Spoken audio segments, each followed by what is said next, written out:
ಇವತ್ತಿನ ಜಗತ್ತಿನ ಅತ್ಯಂತ ಶ್ರೀಮಂತ ಮತ್ತು ಶಕ್ತಿಶಾಲಿ ದೇಶ ಯಾವುದು ಅಂದ್ರೆ ಎಲ್ಲರ ತಲೆಗೂ ಬರೋದು ಒಂದೇ ಹೆಸರು ಅಮೆರಿಕ.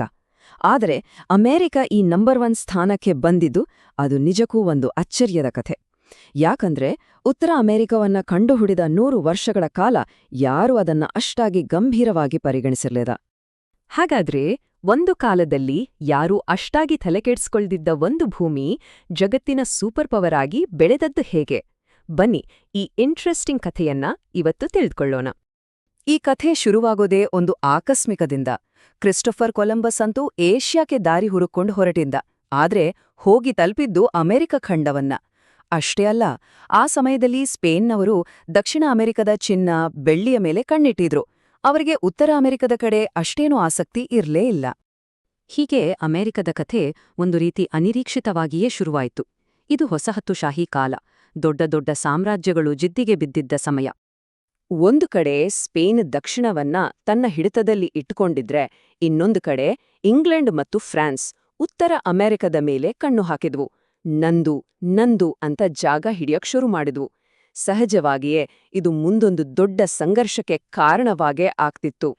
ಮತ್ತು ಆ ಸಂಘರ್ಷ ಸ್ಫೋಟಗೊಂಡಿದ್ದು 1754ರಲ್ಲಿ. ಫ್ರೆಂಚ್ ಮತ್ತು ಇಂಡಿಯನ್ ಯುದ್ಧ ಅಂತ ಕರೀತಾರೆ ಇದನ್ನ.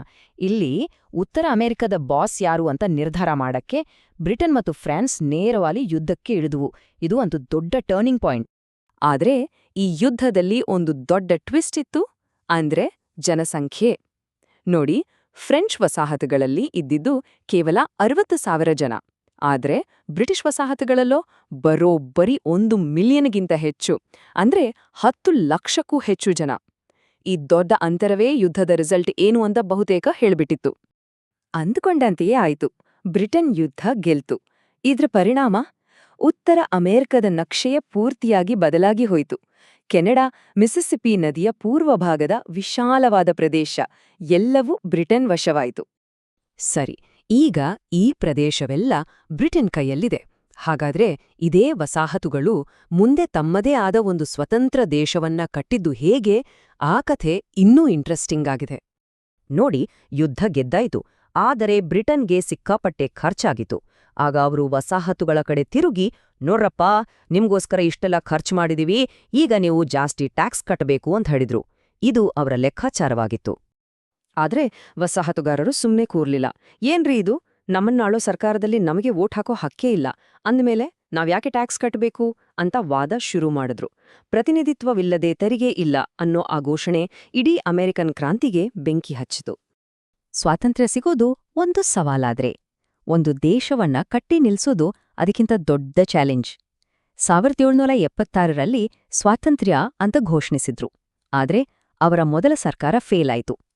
ಕೊನೆಗೆ ಒಂದು ಹೊಸ ಸಂವಿಧಾನ ಬರೆದು 1789ರಲ್ಲಿ ಜಾರ್ಜ್ ವಾಷಿಂಗ್ಟನ್ ಅವರನ್ನ ಮೊದಲ ಅಧ್ಯಕ್ಷರನ್ನಾಗಿ ಆಯ್ಕೆ ಮಾಡಿದ್ರು. ಇಲ್ಲಿಂದ ಅಸಲಿ ಆಟ ಶುರು.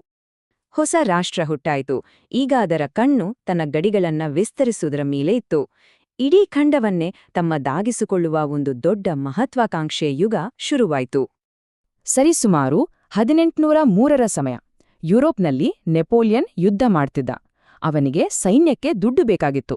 ಅದೇ ಸಮಯದಲ್ಲಿ ಅಮೆರಿಕಕ್ಕೆ ಮಿಸಿಸಿಪ್ಪಿ ನದಿಯ ವ್ಯವಹಾರದ ಬಗ್ಗೆ ತಲೆನೋವು ಶುರುವಾಗಿತ್ತು. ಅಮೆರಿಕದವ್ರು ಹೋಗಿ ಕೇಳಿದ್ದು ಕೇವಲ ನ್ಯೂ ಆರ್ಲಿಯನ್ಸ್ ಅನ್ನೋ ಒಂದು ಸಣ್ಣ ಪಟ್ಟಣವನ್ನ. ಆದರೆ ನೆಪೋಲಿಯನ್ ಎಲ್ಲರಿಗೂ ಶಾಕ್ ಕೊಟ್ಟ. ಅದೆಲ್ಲ ಬೇಡ, ಪೂರ್ತಿ ಲೂಸಿಯಾನಾ ಪ್ರದೇಶವನ್ನೇ ತಗೊಂಡು ಹೋಗಿ ಅಂತ ಹೇಳ್ಬಿಟ್ಟ. ಎಷ್ಟಕ್ಕೆ ಗೊತ್ತಾ? ಕೇವಲ $15 ಮಿಲಿಯನ್. ಅಬ್ಬಬ್ಬಾ, ಇದು ಇತಿಹಾಸದಲ್ಲಿ ನಡೆದ ಅತಿದೊಡ್ಡ ರಿಯಲ್ ಎಸ್ಟೇಟ್ ಡೀಲ್ ಇರಬೇಕು. ಒಂದೇ ರಾತ್ರಿಯಲ್ಲಿ ಯುನೈಟೆಡ್ ಸ್ಟೇಟ್ಸ್ನ ಗಾತ್ರ ಡಬಲ್ ಆಗಿ ಹೋಯ್ತು. ಅಷ್ಟಕ್ಕೆ ನಿಲ್ಲಲಿಲ್ಲ. ಅಮೆರಿಕದ ವಿಸ್ತರಣೆ ಮುಂದುವರಿಯುತ್ತಲೇ ಇತ್ತು. ಸ್ಪೇನಿಂದ ಫ್ಲಾರಿಡಾವನ್ನ ಕೊಂಡುಕೊಂಡ್ರು, ಟೆಕ್ಸಾಸ್ ಗಣರಾಜ್ಯವನ್ನ ತಮ್ಮ ಜೊತೆ ಸೇರಿಸ್ಕೊಂಡ್ರು. ಅಷ್ಟೇ ಅಲ್ಲ, ಮೆಕ್ಸಿಕೋ ಜೊತೆ ಯುದ್ಧ ಮಾಡಿ ಪಶ್ಚಿಮದ ದೊಡ್ಡ ಭೂಭಾಗವನ್ನೇ ವಶಪಡಿಸ್ಕೊಂಡ್ರು. ಕೇವಲ 60 ವರ್ಷಗಳಲ್ಲಿ ಆದ ಬದಲಾವಣೆ ಇದು. ಯೋಚನೆ ಮಾಡಿ, 1889ರಲ್ಲಿ ಅಟ್ಲಾಂಟಿಕ್ ಕರಾವಳಿಗೆ ಮಾತ್ರ ಸೀಮಿತವಾಗಿದ್ದ ಪುಟ್ಟ ದೇಶ 1853ರ ಹೊತ್ತಿಗೆ ಅಟ್ಲಾಂಟಿಕ್ನಿಂದ ಪೆಸಿಫಿಕ್ ಸಾಗರದವರೆಗೂ ಹರಡಿಕೊಂಡಿದ್ದ ಒಂದು ದೈತ್ಯ ಶಕ್ತಿಯಾಗಿ ಬೆಳೆದು ನಿಂತಿತ್ತು. ಆದ್ರೆ ಹೊರಗಿನಿಂದ ದೇಶ ಎಷ್ಟು ಶಕ್ತಿಶಾಲಿಯಾಗಿ ಕಾಣ್ತಿತ್ತೋ, ಒಳಗಿನಿಂದ ಅಷ್ಟೇ ದೊಡ್ಡ ಬಿಕ್ಕಟ್ಟೊಂದು ಬೇಯುತ್ತಿತ್ತು. ಇದು ಇಡೀ ದೇಶವನ್ನೇ ಇಬ್ಬಾಗ ಮಾಡಿಬಿಡುವಂಥ ಅಪಾಯಕಾರಿ ಬಿಕ್ಕಟ್ಟು. ದೇಶ ಆರ್ಥಿಕವಾಗಿ ಚೆನ್ನಾಗಿ ಬೆಳೀತಿತ್ತು, ನಿಜ. ಆದ್ರೆ ಗುಲಾಮಗಿರಿಯ ವಿಷ ದೇಶವನ್ನೇ ಎರಡಾಗಿ ಒಡೆದಿತ್ತು. ಗುಲಾಮಗಿರಿ ಬೇಡವೇ ಬೇಡ ಅಂಟಿದ್ದ ಉತ್ತರ ಮತ್ತು ಅದೇ ನಮ್ಮ ಆರ್ಥಿಕತೆಯ ಬೆನ್ನೆಲುಬು ಅಂಟಿದ್ದ ದಕ್ಷಿಣ, ಈ ಎರಡರ ನಡುವಿನ ಬಿರುಕು ದಿನೇ ದಿನೇ ದೊಡ್ಡದಾಗ್ತಿತ್ತು.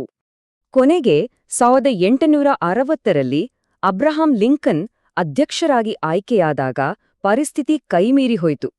ಲಿಂಕನ್ ನಮ್ಮ ಗುಲಾಮಗಿರಿಯನ್ನ ತೆಗೆದುಹಾಕ್ತಾರೆ ಅಂತ ಹೆದರಿದ ದಕ್ಷಿಣದ ರಾಜ್ಯಗಳು ಅಮೆರಿಕದಿಂದ ಬೇರ್ಪಟ್ಟು ತಮ್ಮದೇ ದೇಶವನ್ನ ಕಟ್ಟಿಕೊಂಡುವು. ಇದು ಅಮೆರಿಕದ ಇತಿಹಾಸದಲ್ಲೇ ಅತ್ಯಂತ ಭೀಕರವಾದ ಅಂತರ್ಯುದ್ಧಕ್ಕೆ ಕಾರಣವಾಯಿತು. 4 ವರ್ಷಗಳ ಕಾಲ ನಡೆದ ರಕ್ತಸಿಕ್ತ ಯುದ್ಧದ ನಂತರ ಉತ್ತರ ಗೆಲ್ತು. ಇದರ 2 ಮುಖ್ಯ ಫಲಿತಾಂಶಗಳು: 1, ಗುಲಾಮರಿಗೆ ಸ್ವಾತಂತ್ರ್ಯ ಸಿಕ್ತು. 2, ಒಡೆದು ಹೋಗಿದ್ದ ದೇಶ ಮತ್ತೆ ಒಂದಾಯಿತು. ಅಂತರ್ಯುದ್ಧದ ಗಾಯಗಳು ಮಾಸುತ್ತಿದ್ದಂತೆ ಅಮೆರಿಕ ತನ್ನ ಗಮನವನ್ನ ದೇಶದ ಗಡಿಗಳಿಂದ ಆಚೆಗೆ ಹರಿಸಿತು. ಈಗ ಜಾಗತಿಕ ವೇದಿಕೆಯಲ್ಲಿ ತನ್ನ ಶಕ್ತಿಯನ್ನ ಪ್ರದರ್ಶಿಸುವ ಸಮಯ ಬಂದಿತ್ತು. ಅಂತರ್ಯುದ್ಧದ ನಂತರ ಅಮೆರಿಕದ ಜಾಗತಿಕ ಪಯಣ ಶುರುವಾಯಿತು. ನೋಡಿ, ರಷ್ಯಾದಿಂದ ಅಲಾಸ್ಕಾವನ್ನ ಖರೀದಿ ಮಾಡಿದ್ದು, ಹವಾಯಿಯನ್ನ ವಶಪಡಿಸಿಕೊಂಡಿದ್ದು, ಸ್ಪೇನ್ ಜೊತೆ ಯುದ್ಧ ಮಾಡಿ ಕ್ಯೂಬಾ, ಪೋರ್ಟೋರಿಕೋದಂತಹ ಪ್ರದೇಶಗಳನ್ನ ಗಳಿಸಿದ್ದು, ಹಾಗೆ ಪನಾಮಾ ಕಾಲುವೆಯನ್ನ ನಿರ್ಮಿಸಿದ್ದು, ಈ ಎಲ್ಲಾ ಘಟನೆಗಳು ಅಮೆರಿಕಾವನ್ನ ಒಂದು ವಿಶ್ವಶಕ್ತಿಯಾಗಿ ಗಟ್ಟಿಗೊಳಿಸಿದವು.